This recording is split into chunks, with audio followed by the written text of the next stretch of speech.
I'm Bob Bailkoski, the Group Chief Exec of Logicalis, and I'll take you through in a moment some of the key trends that we're seeing in the IT market and the landscape based on the findings of our latest piece of CIO research.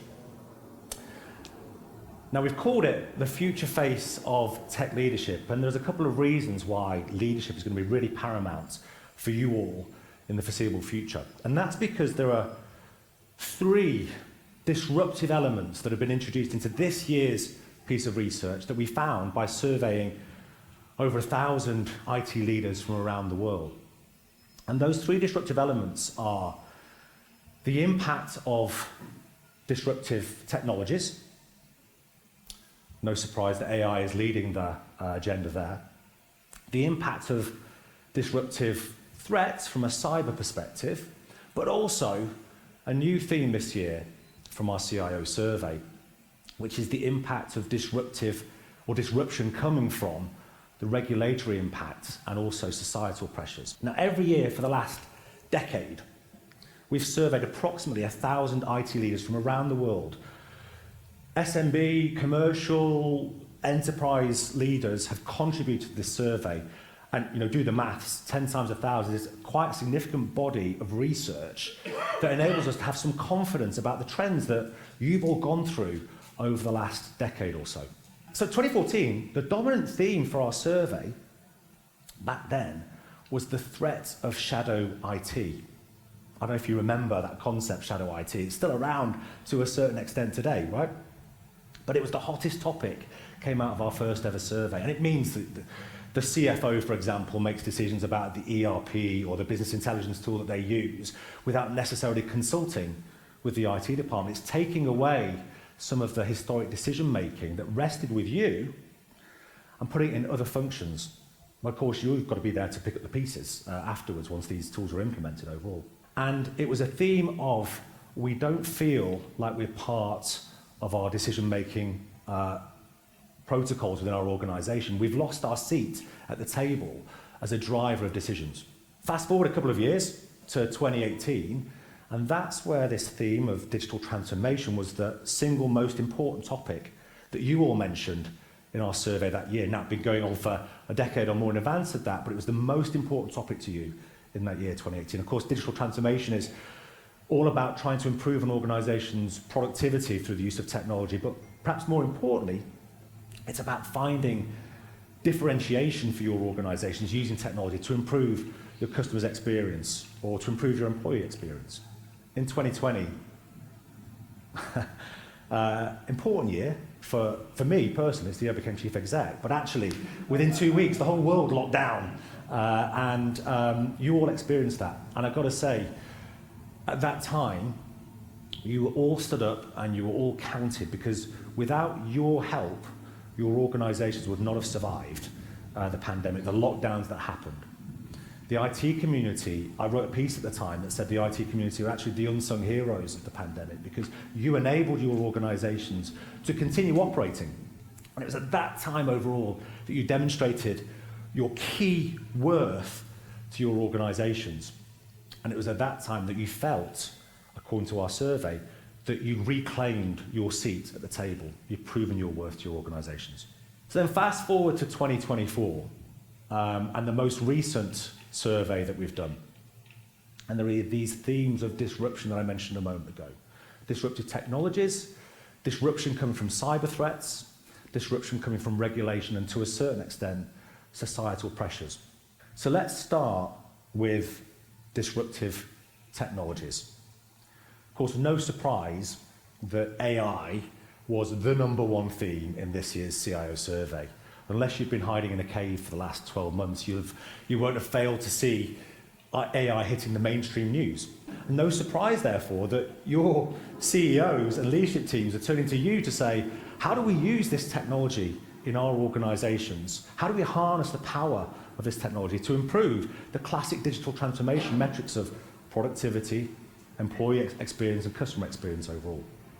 The good news is that 87% of respondents told us that you'd already set up working groups to understand how to unlock the power of AI within your organizations. And I think that's quite a meaningful statistic, not just because it means you're in a working group, but actually it's a little bit of dipping your toe into the water, because a lot of these new and emerging technologies, there's often a bubble that comes with them, and you're not quite sure exactly how to leverage that within your organisation. So this working group idea, I was quite pleased to see that coming through the survey as a hot topic for you. It's a way of you working out more precisely how you can leverage the technology.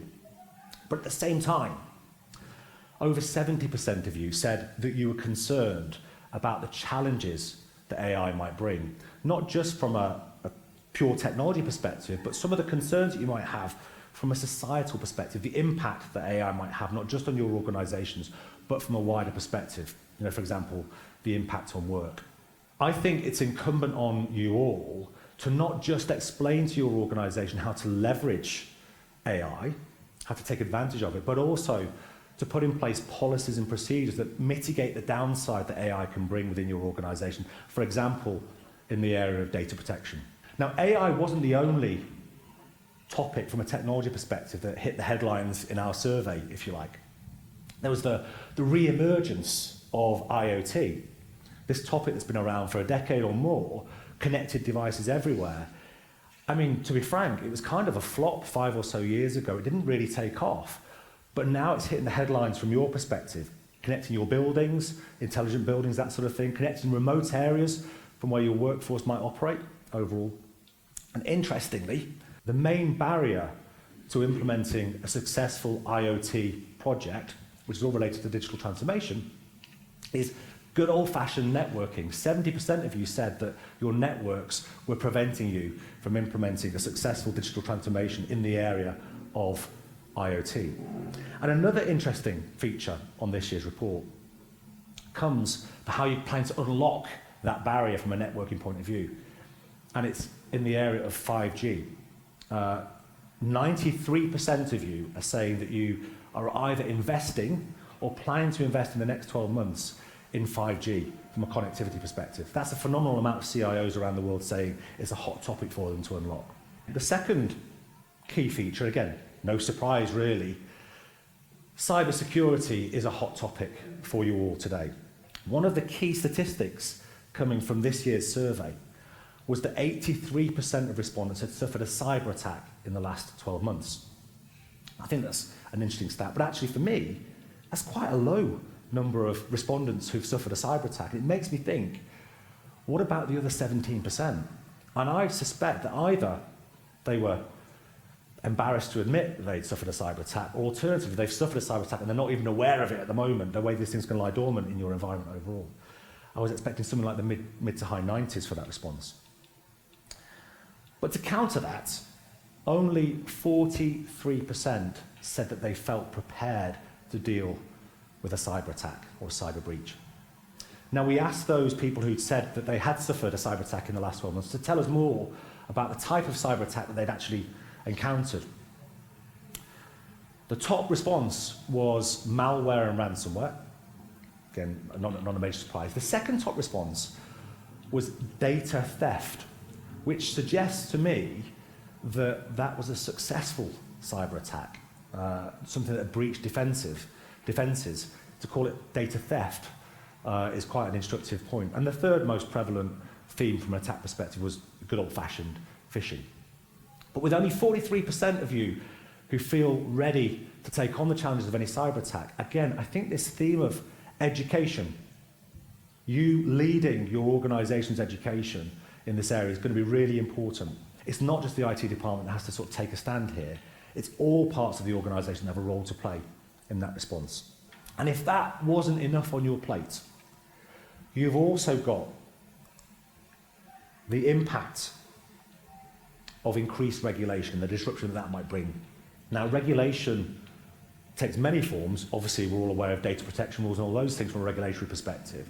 But the most recent regulation that I want to talk to you about is the regulation that refers to sustainability and the reporting requirements that you're all, if not today, going to very soon be required to report on things like, well, for example, gender pay gap as part of the sustainability agenda from an ESG point of view, but also your carbon emissions from your organisation.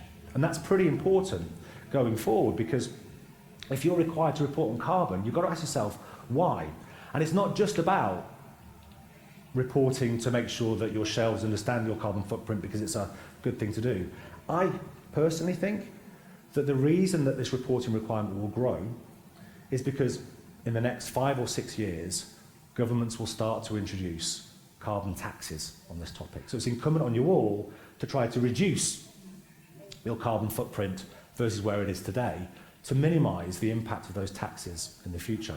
The good news is that the CIOs who responded to our report are already champions of sustainability, because almost 100%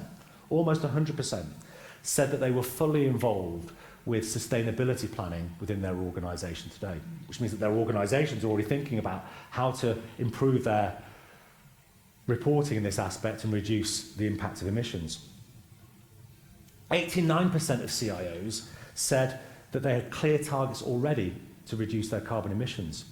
And that's something that's quite close to my heart because, as Neil mentioned a moment ago, I incentivise all my team to reduce our carbon emissions too.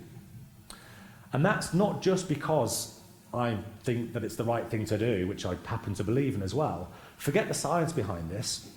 It's more about those regulatory impacts. We need to reduce it to prevent any kind of, or to mitigate any kind of future taxation or other impacts overall. And 93% of you believe that the IT department is going to be core to the success of your organisation's sustainability goals. How do you stay serene? Your legs are probably like that underneath that picture. But how do you stay serene and calm and focused on delivering what's important for your organisation? My advice is that to remain a leader, to leverage the leadership status you gained from the COVID response a few years ago, you've got to pick the topics that you're going to take forward and deliver. And that means sitting down with your leadership team, your CEOs, and understanding from them what are the strategic topics that they want you to focus on, and explain to them how technology can help deliver those strategic goals. Everything else, honestly, is just noise. I know that's easier said than done, but if you get your teams focused on delivering those core strategic projects and deprioritize, outsource, or just simply drop everything else, that's the best way to maintaining your position as a tech leader.